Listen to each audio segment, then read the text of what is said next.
On connaît tous ou on a tous eu l'occasion de lire ou d'entendre des gens qui nous ont parlé des êtres humains et d'une aura autour de l'être humain. Alors une aura, ça serait une aura de lumière peut-être, mais aussi peut-être une aura magnétique, quelque chose qu'on ne verrait pas avec les yeux mais qu'on ressentirait d'une façon ou d'une autre. Alors évidemment, tout ça, pour les gens très rationnels, c'est n'importe quoi. Les gens rationnels, qui représentent sans doute la plupart des gens, se disent bah c'est vraiment des trucs de personnes complètement perchées. Enfin, voyons quand même, on n'a pas une tête d'ampoule électrique qui s'allume. Voyons, soyons sérieux. Je dirais à ces gens-là, à vous d'être sérieux, voyons. Rendez-vous à l'évidence, puisque la science, désormais, nous le dit, c'est officiel. Les êtres humains brillent dans le noir, la lumière invisible que nos yeux ne peuvent percevoir. La science a mis en évidence un rayonnement du corps humain. Alors, on nous parle d'un rayonnement sur différentes gammes d'ondes. Alors, la gamme d'ondes qui correspond à de la lumière, c'est très très faible. Ça ne peut guère être vu avec un œil humain, mais il y a un rayonnement sur d'autres gammes d'ondes. En tout cas, le corps humain émet bien un rayonnement. Il y a donc bien, en effet, une aura autour d'un corps humain, d'un corps vivant en fait. Que nous dit cet article? Ton corps est une lanterne discrète, une ampoule vivante qui éclaire le monde d'une lumière que tu ne peux percevoir. Cette lumière produite par des biophotons. Alors, je ne vois pas bien, c'est écrit très clair sur un fond blanc, donc c'est pas évident. Alors, on nous parle de réactions, alors qui sont dues, voilà, cette lumière est due à une réaction d'oxydation des cellules dans les cellules chaque fois que l'oxygène interagit avec des molécules de l'organisme. Il génère alors une infime émission lumineuse. Le spectre de cette lumière se situe principalement dans le visible, mais à une intensité si faible qu'elle échappe totalement à la perception. Donc en fait, c'est surtout de la lumière, mais pas seulement. Alors, qu'est-ce qu'on nous dit également? On nous dit les recherches montrent que cette luminescence fluctue selon l'état de santé, le stress, l'activité métabolique. Donc plus on est en forme, plus la lumière est stable, et plus on est malade ou épuisé, et plus elle vacille. Alors voilà des infos intéressantes et qui confirment ce que certains mystiques ou des gens un peu dans l'ésotérisme nous disent depuis très très longtemps. Ils disent percevoir l'aura des gens et que cette aura change selon les émotions de la personne, selon son état de santé. Ce qui, pour des gens qui ne voient pas cela, relève un peu de l'imagination. Eh bien voilà, on nous dit que c'est vrai. Alors évidemment, ça ouvre des tas de portes. Est-ce que ça va générer peut-être chez beaucoup de gens la volonté d'apprendre peut-être à ressentir l'aura des autres? Est-ce qu'on va développer comment on pourrait dire ça, des choses concernant la santé à partir de cette aura, si on arrive à la mesurer par des appareils, ça pourrait nous donner des indications sur l'état de santé et la forme de la personne. Ou bien est-ce que, ma foi, ça va rester juste une découverte comme ça et en fait, il n'y aura aucun développement? Je ne sais pas, je vais interroger les cartes à ce sujet. J'interroge mon tarot baroque.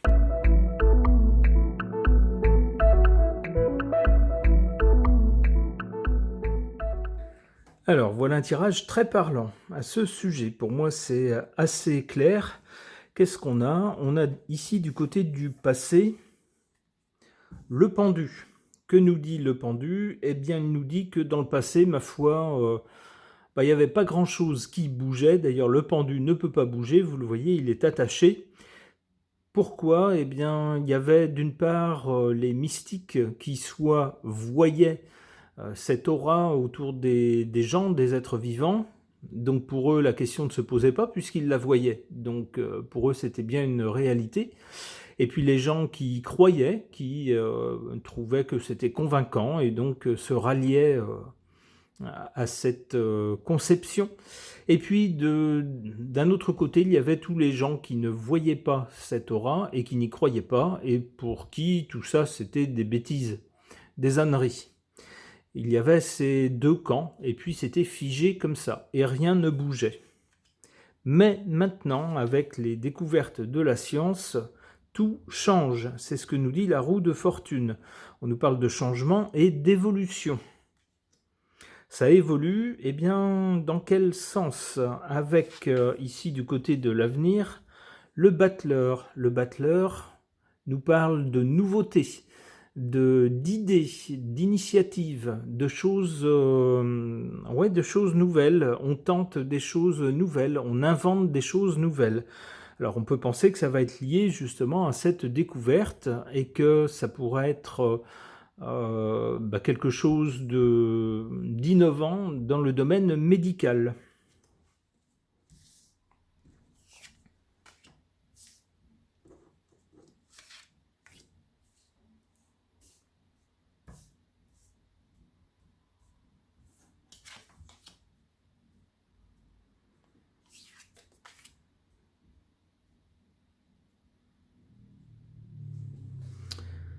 Bon, malheureusement, ici, en carte défavorable, on a l'étoile, qui habituellement représente l'espoir. L'espoir, la protection, une amélioration des choses.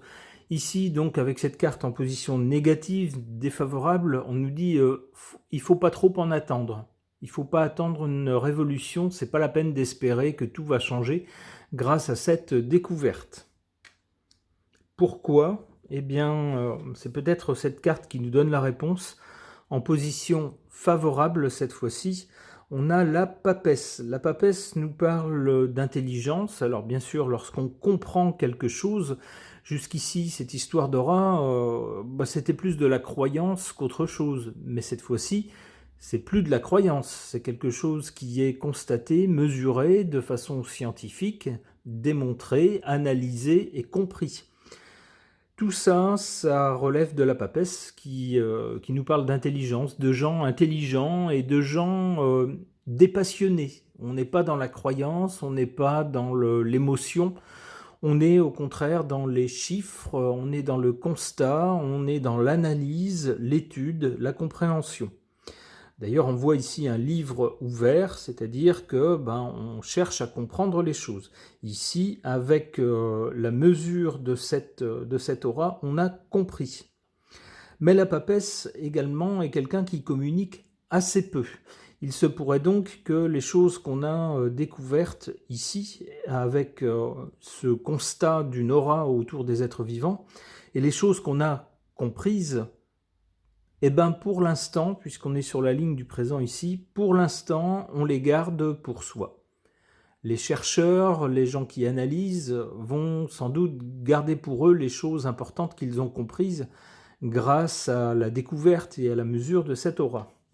Alors, cette carte est en position favorable, ça signifie que c'est peut-être mieux comme ça, dans un premier temps en tout cas, pour l'instant, pour le présent. Peut-être pour empêcher des gens qui n'y connaissent rien, qui penseraient avoir la science infuse et avoir tout compris, de faire n'importe quoi avec la mesure de cette aura.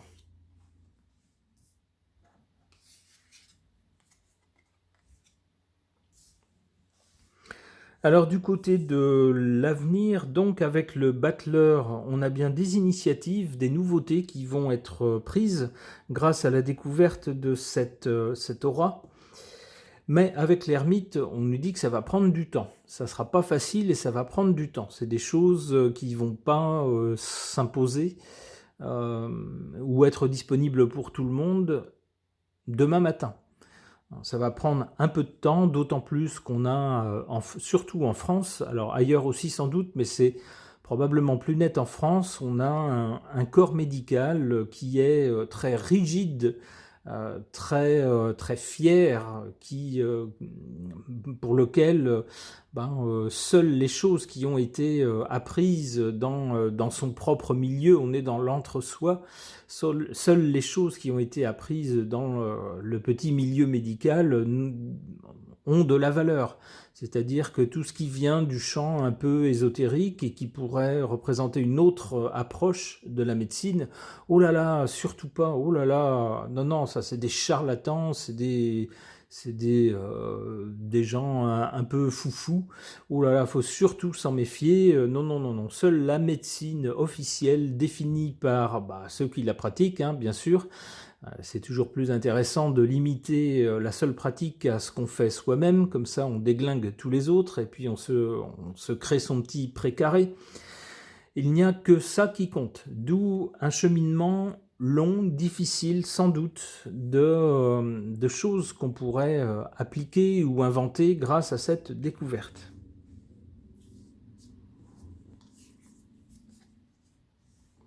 Avec l'impératrice, quand même, il va y avoir une certaine communication là-dessus. Pas tout de suite, mais un peu plus tard, on voit que quand même, sans doute des choses qu'on pourra faire à partir de la mesure de l'aura et de l'analyse de l'aura vont petit à petit faire leur chemin, et puis il y aura un moment où on va en parler beaucoup plus, et où on va expliquer tout ça avec l'impératrice, de façon à ce que tout le monde comprenne comment ça fonctionne. Dernière carte, la Maison Dieu, et c'est ce que je craignais. Il risque d'y avoir malheureusement des gens qui feront n'importe quoi, qui avec cette découverte voudront s'improviser médecins, à partir de l'analyse de l'aura, s'improviseront eux-mêmes, je ne sais pas comment on pourrait dire ça, grands chamans de ceci et de cela, et en fait feront n'importe quoi avec la santé des gens sous prétexte d'avoir vu l'aura de la personne et d'avoir compris ce que ça veut dire. C'est sans doute toujours le danger, on pourrait dire, à chaque fois qu'il y a une découverte, c'est qu'elle soit utilisée n'importe comment par des gens qui ne font pas attention. Ici, c'est ce qu'on nous dit avec cette carte. Ok.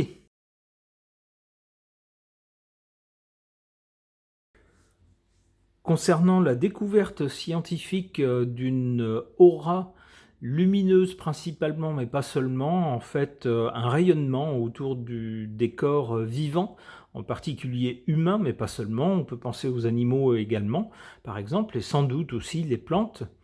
Une aura donc qui entoure le corps humain et dont la qualité changerait selon l'humeur, on pourrait dire, selon l'état émotionnel, mais également selon l'état de santé des personnes. Eh bien, pour savoir si cette découverte va donner lieu à des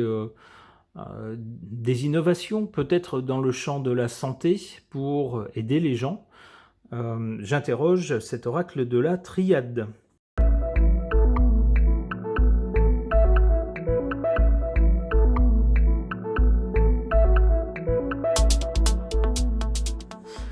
Alors, que pourraient nous dire ces cartes par rapport à cette découverte ou cette confirmation de la part de la science au sujet de l'aura qui entoure les êtres vivants, en particulier les êtres humains?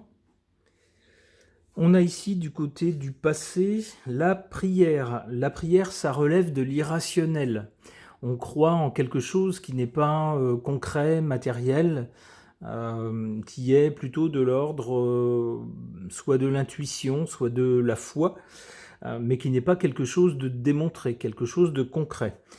En effet, jadis, il y a eu des mystiques ou des personnes dans le champ ésotérique qui nous parlaient de cette aura autour des êtres humains.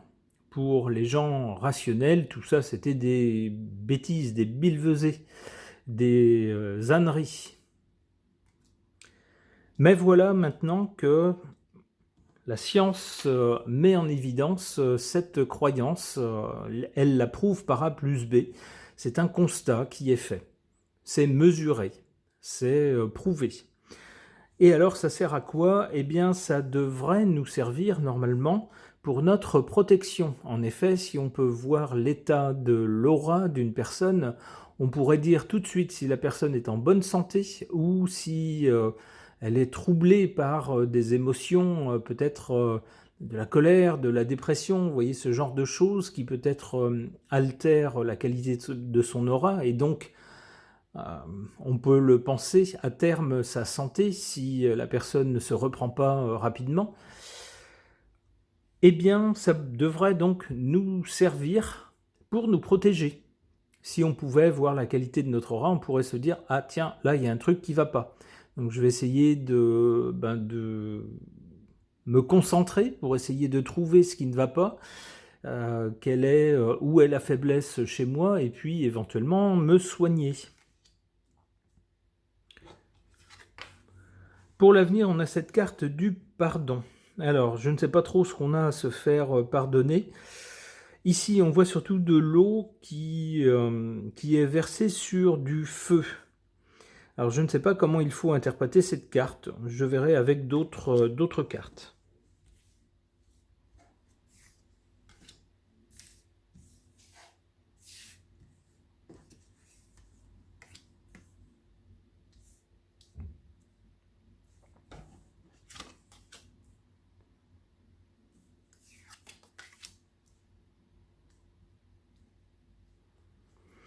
Alors, les cartes en faveur et en défaveur sont pour moi assez parlantes.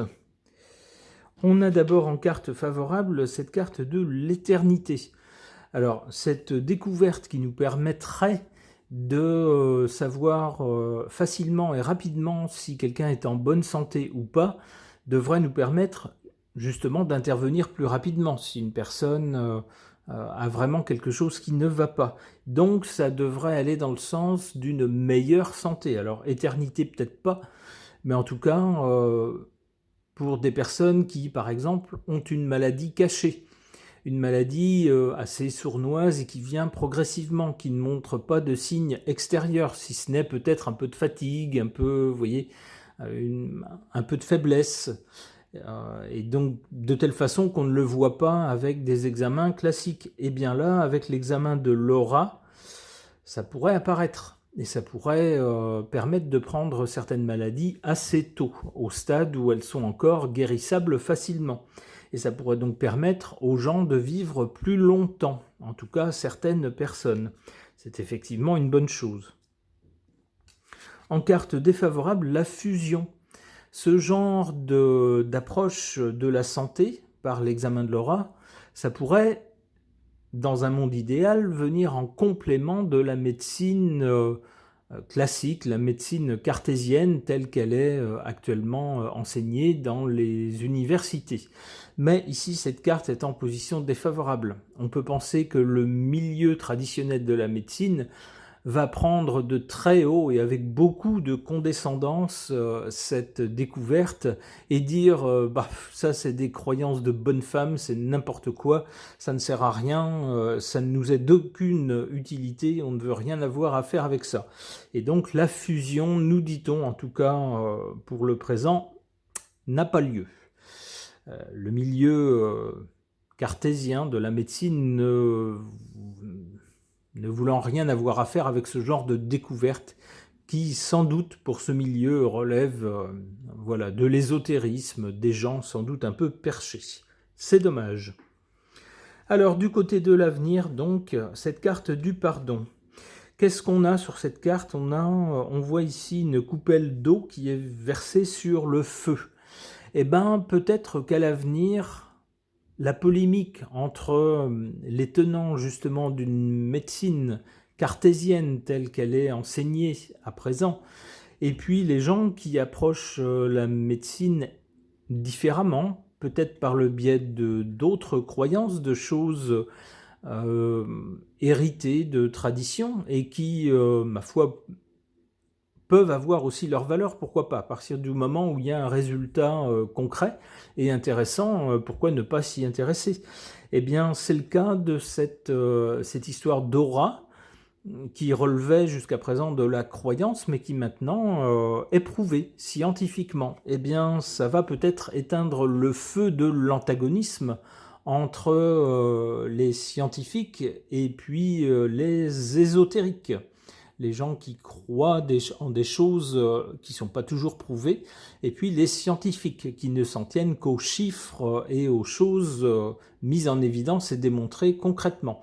Eh bien ici, les deux se rejoignent, puisqu'on a une croyance qui devient un fait scientifique, puisqu'il a été mis en évidence et démontré, et même mesuré. Ça éteindrait donc le feu de l'antagonisme entre les deux.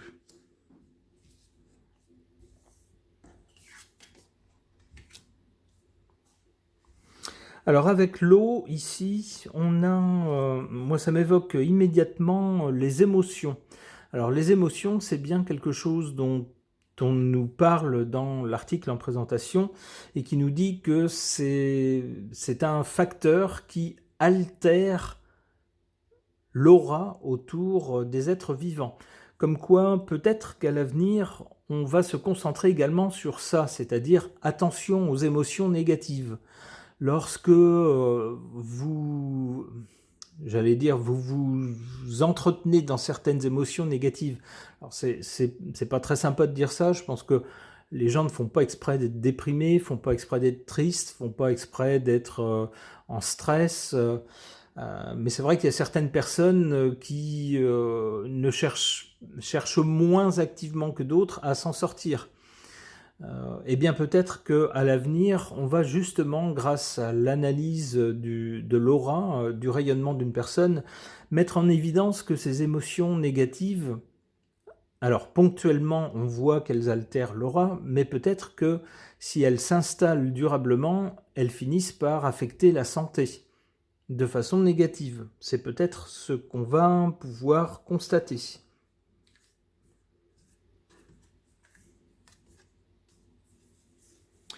Illusion.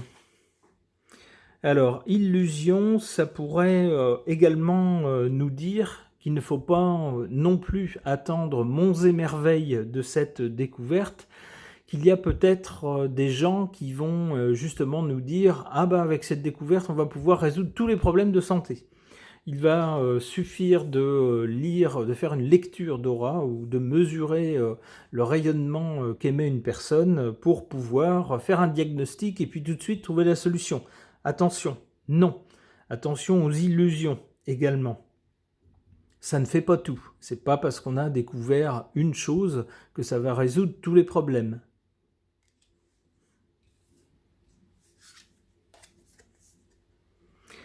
Voilà, le choix, c'est-à-dire qu'à l'avenir, il y aura quand même un choix à faire.